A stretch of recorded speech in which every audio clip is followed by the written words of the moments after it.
Ultimately, we don't have much detail about what President Trump and President Zelensky discussed when it comes to long-range US Tomahawk missiles, but it is pretty clear they will not imminently be in Ukrainian hands, and pretty clear too that we are seeing remarkable rhetoric, frankly, from the US president, holding out the possibility of what he calls these dangerous missiles, where a lot of bad things could happen, potentially being in Ukrainian hands. Now, we've heard Trump make hollow threats before when it came to secondary sanctions, but this is military force potentially designed to try and push Russia towards the negotiating table.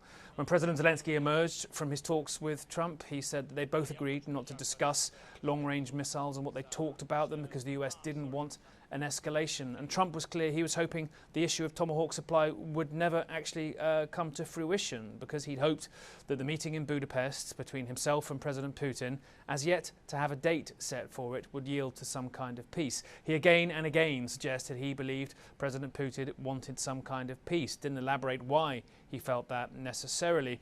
And indeed, after the meetings had ended and President Trump had left for Mar-a-Lago, he posted on Truth Social the fact that he believed both sides should accept a deal that leaves the front lines where they currently are.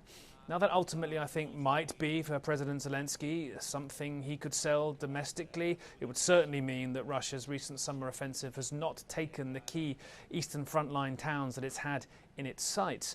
And that, too, is a reason potentially why the dynamics around this meeting in Budapest between Trump and Putin have changed slightly. Zelensky has weathered this Russian summer offensive. Putin had potentially hoped it would see a strategic change. It would see the population centres he's coveted in his hands. That may happen in the weeks or months ahead, but it's not happened now. And that may leave Zelensky a little stronger.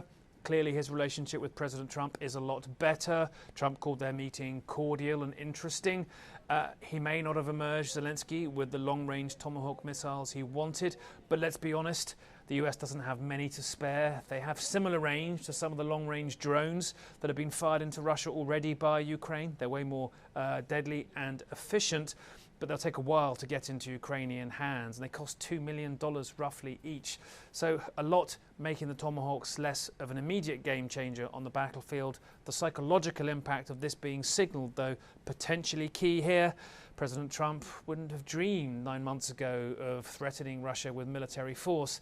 Now that's something potentially on the table, delivered via proxies. All eyes on Budapest, though, and potentially too as to how these changing dynamics on the battlefield are impacting Russian calculations for the months of fighting ahead. Zelensky didn't get everything he wanted out of this meeting in Washington, far from it indeed, but he certainly emerged, I think, in a stronger position than we've seen him in terms of his relationship with the United States and on the battlefield than we've seen him over the past months. Nick Payton-Walsh, CNN, London. The Pentagon's given the White House its green light for giving Kyiv Tomahawk missiles, saying that this would not damage U.S. stockpiles. It was last month when President Zelensky had visited Washington and gone home empty-handed that there'd been a lot of surprise at the fact that President Trump should announce that, contrary to what he'd been saying before, he would not be providing Ukraine with Tomahawks because of that fear of U.S. stockpiles being damaged. Now, still, even with this Pentagon green light, of course, the decision remains President Trump. And there is some indication that his wariness with Russia is growing more intense. We saw for the first time last month him slap sanctions on Russian oil firms, given his frustration with the lack of progress that Russians have been making towards starting peace talks. The question now, whether he will move that step further and authorize those Tomahawks that the Ukrainians have been asking for some time. They believe that this could play a significant part in furthering their strategy of taking on oil and energy installations in Russia. There's been a spike, record high gas prices as a result of some of those strikes. They believe that this not only helps prevent Russia from funding, from feeding its war effort, but also brings some more pain of the war to Russians as well. The point of the Tomahawk, says President Zelensky, would be to level the playing field to get a fairer deal ahead of the end of the war. Melissa Bell, CNN, Paris. I think, look, the evidence is that Ukraine was not imminently expecting Tomahawks. We know that when Zelensky left his meeting a couple of weeks ago in Washington, D.C. with President Trump, he said he was, quote, realistic about this. And of course, we see certainly over the weekend and overnight into this morning, Ukraine continues with its own long-range strikes into Russian territory, targeting energy and military infrastructure. I think on the comment, let them get it fought out, that is perhaps more unnerving for Ukraine. It echoes rhetoric that we heard from President Trump after that ill-fated meeting between him and Zelensky in February.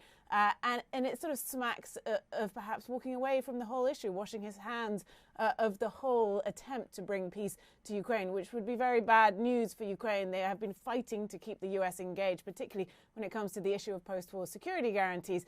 And I think, letting them fight it out, we're seeing elements of that play out in Ukraine right now. Russia is concentrating its efforts around the strategic town of Pokrovsk in Donetsk on the eastern front. President Zelensky says that Russia has amassed a force of some 170,000 troops in the area. Just for context, that is almost 3 times the pre-war population of Pokrovsk. It's about 2.5 times the size of the British regular army, so it is an enormous force. But for context, they've been trying to take this town, which sits on some key roads leading towards other fortress towns in Donetsk. They've been trying to take it for over a year, and they still haven't, though Ukraine acknowledges the situation there is increasingly difficult. So I think, look, fighting it out could take years, and that's why for Ukraine, U.S. support is so critical. Technology like the Tomahawks is so critical, not only because of what it is and its range and its power, but because it could shift the calculation in Moscow as to how long they themselves can drag out this war.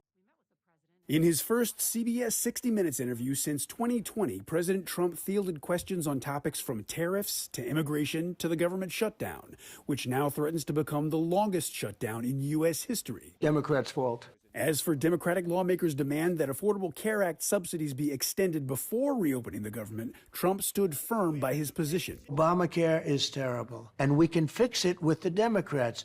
All they have to do is let the country open, and we'll fix it. On immigration, the president was asked if the methods used by ICE have gone too far. I think they haven't gone far enough because we've been held back by the judges, by the liberal judges that were put in by Biden and by Obama. Trump also addressed the upcoming Supreme Court oral arguments on whether his tariff policy is legal. I think it's the most important subject discussed by the Supreme Court in 100 years. The president asked what happens to his economic plan if the high court rules against him on tariffs. I think our country will be immeasurably hurt. I think our economy will go to hell. The wide-ranging interview also covered topics including cost of living, foreign policy challenges, and concerns about the possible use of the military to combat crime in American cities. I'm Reed Binion reporting.